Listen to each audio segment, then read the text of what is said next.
तो आज हमारे सामने है एमिली ब्रॉन्टे के मशहूर उपन्यास वदरिंग हाइट्स के कुछ अंश। हाँ बिल्कुल। और हमारा इरादा है कि हम इन हिस्सों की गहराई में उतरें, देखें कि पात्रों के रिश्ते कितने उलझे हुए थे, उनका जुनून और वो माहौल, वो तूफानी माहौल जिसने उनकी जिंदगियों को बनाया या शायद बिगाड़ा। सही कहा। कहानी शुरू होती है मिस्टर लॉकवुड से। नया किराएदार है, वदरिंग हाइट्स पहुंचता है और वहां का माहौल उसे बहुत अजीब लगता है। ये अंश बताते हैं कि उसका पहला अनुभव ही काफी अलग था। हाँ, अलग कहना शायद कम होगा। सोचिए, घर का मालिक हीथक्लिफ, उसका वो रूखा व्यवहार और फिर वो कुत्ते एकदम हमला करने को तैयार। तो इन अंशों से ये फौरन साफ हो जाता है कि वदरिंग हाइट्स कोई आम जगह नहीं है। मेहमान तो वहां शायद ही आते होंगे। सही। और फिर जब लॉकवुड दोबारा जाता है, बर्फीले तूफान में फंस जाता है, तो अनुभव और भी डरावना हो जाता है। वो अजीब सपने और कैथरीन का भूत दिखने जैसा लगना। हाँ। तो ये शुरुआत ही आप कह सकते हैं कि कहानी के तनाव और रहस्य की नींव रख देती है। बिल्कुल। लॉकवुड के इन अनुभवों के बाद कहानी जैसे अतीत में गोता लगाती है, नरेटर नेली डीन के जरिए। हाँ, नेली डीन। और यहीं हमें पता चलता है हीथक्लिफ के बारे में। वो कैसे आया, अर्नशॉ परिवार में उसकी जगह क्या थी, और खासकर पहली कैथरीन अर्नशॉ के साथ उसका वो गहरा जंगली सा रिश्ता।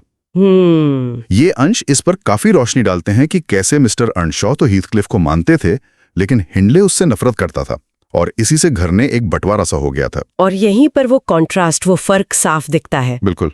एक तरफ वदरिंग हाइट्स का वो बेलगाम आदिम सा जुनून और दूसरी तरफ थ्रशक्रॉस ग्रेंज की वो तथाकथित सभ्यता। बिल्कुल। वो शांति। हाँ, वो ऊपरी शांति। बिल्कुल।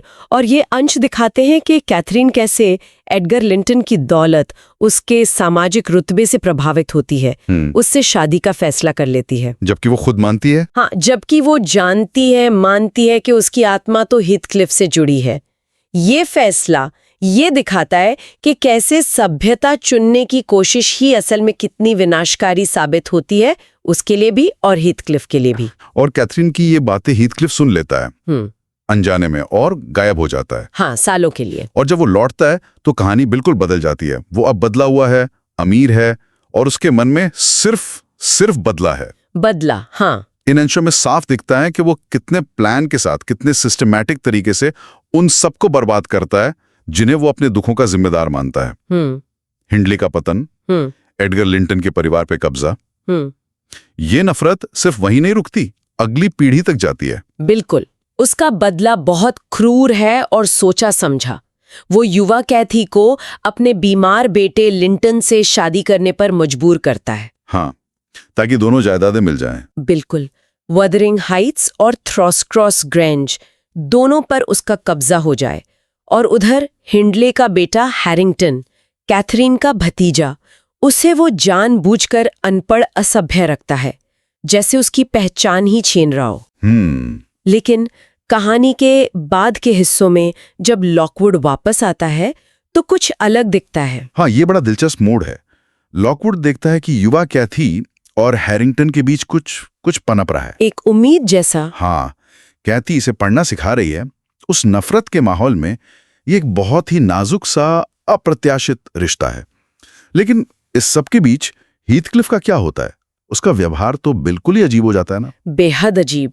स्रोत बताते हैं कि वो खाना पीना तक छोड़ देता है। हर वक्त जैसे मरी हुई कैथरीन की मौजूदगी महसूस करता है, उसी के ख्यालों में रहता है, जैसे उसका जुनून उसे खा गया हो। हाँ बिल्कुल, ऐसा लगता है जैसे उसका जुनून और उसकी नफरत ने उसे अंदर से खोखला कर दिया और अंत में उसकी मौत हो जाती है। और उसके चेहरे पर वो अजीब सी लगभग जीत जैसी मुस्कान। स्रोत ऐसे ही बताते हैं। मानो उसे आखिर कैथरीन से मिलने का रास्ता मिल ही गया हो। तो कुल मिलाकर ये अंश हमें दिखाते हैं जुनून की हद, बदले की भयानक ताकत, समाज में ऊंच नीच का असर और इंसानी रिश्तों की वो उलझनें जो समझना मुश्किल है। हाँ, और कहानी ये साफ करती है कि कैसे अतीत की नफरत और मोहब्बत पीढ़ियों तक असर डालती है। ये सिर्फ एक बदले की कहानी नहीं है। सही कहा, ये उससे कहीं ज्यादा गहरी है। ये दिखाती है कि कैसे भावनात्मक घाव पीढ़ी दर पीढ़ी चलते रहते हैं। और अंत में एक सवाल जरूर उठता है कि क्या युवा कैथी और हैरिटन का वो जो नया रिश्ता शुरू हुआ है, क्या वो उस तबाही और दर्द के चक्र को तोड़ पाएगा?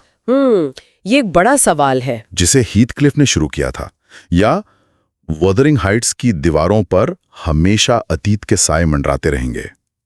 ये एक ऐसा विचार है जो ये अंश पढ़ने के बाद जहन में रह जाता है।